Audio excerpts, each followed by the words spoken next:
to make a switch into data analytics plus data engineering. So look at this simple roadmap. So now this is the real-time project flow of a data engineer and a data analyst. Now, as a data engineer, so what we are doing is we are trying to extract the data from multiple sources. The data is generating from websites, or the data is generating from marketing platforms, or the data is generating from mobile apps or sensors. So you are trying to create an ETL pipeline. You are extracting the data and you are loading it at a S3 bucket or a data lake.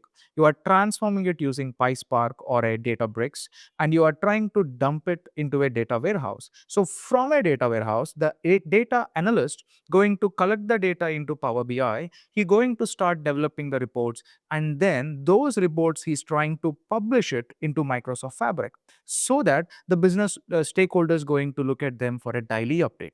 Now, if you are trying to go for a data analytic role, what a data analyst do, basically he need to have a knowledge of Power BI.